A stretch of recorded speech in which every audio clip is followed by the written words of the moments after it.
Je, unajua NPK ni nini na kila moja inafanya kazi gani katika mmea wako?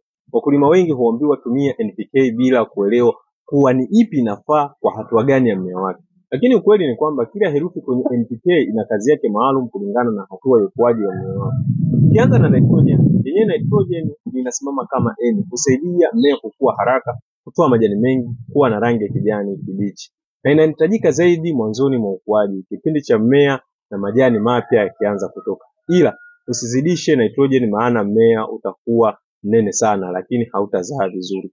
Na usitumie kipindi cha maua au matunda, maana itafanya mmea wako utoe majani badala ya maua na matunda. Mmea utakuwa mzuri lakini mazao hayatakuwa vizuri. Tukija kwenye P ambao ni phosphorus, yenyewe husaidia katika ujengaji wa mizizi imara, kuimarisha maua na kusaidia matunda kushika vizuri.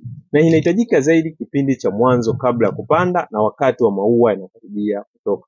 Na usitumie mmea ambao uliokomaa, maana mizizi itakuwa ishaimarika tayari. Ukikosa mmea wako phosphorus, mizizi itakuwa dhaifu na maua hayatatoka vizuri. Ukija kwenye K, yenyewe inasimama kama potassium. Yenyewe husaidia katika utengenezaji wa matunda makubwa yenye ladha, yenye rangi nzuri na imara, yasiyoweza kupasuka kirahisi. Na inahitajika zaidi kipindi cha matunda. Potassium usitumie kipindi cha mwanzoni mwa ukuaji wa mmea kabla maua hayajaanza kutoka. Mmea wako ukikosa potassium kipindi cha matunda, matunda yatakuwa madogo na yatapasuka kirahisi na pia hayatakuwa na ladha nzuri. Ukiangalia NPK yenye uwiano sawa, mfano yenye 17-17, yenye 19-19 au yenye 20-20, yenyewe inatoa virutubisho vilivyo sawia. NPK hii inafaa zaidi kipindi cha katikati, kipindi cha mmea unakuwa, kipindi unaanza kutoa maua na kipindi unaanza kuunda matunda. NPK hii epuka kutumia kwenye miche midogo, maana miche itakuwa haina uwezo wa kuhimili virutubisho vingi.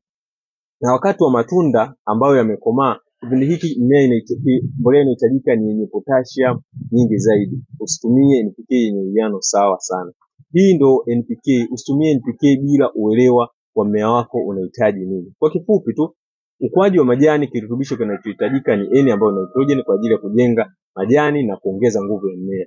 Kipindi cha mizizi na maua, kirutubisho kinachohitajika ni P ambayo ni phosphorus kwa ajili ya ujengaji wa mizizi imara na kusaidia maua kutoka mengi. Na kipindi cha kati, mmea unahitajika kirutubisho chenye NPK yenye uwiano sawa kwa ajili ya kutoa virutubisho vyote kwa usawia, kipindi cha ukuaji, kipindi cha matunda na kipindi cha maua. Na hatua matunda na maua, kirutubisho kinachohitajika ni K ambayo ni potassium kwa ajili ya kuongeza ukubwa wa tunda, ladha na uimara wa matunda.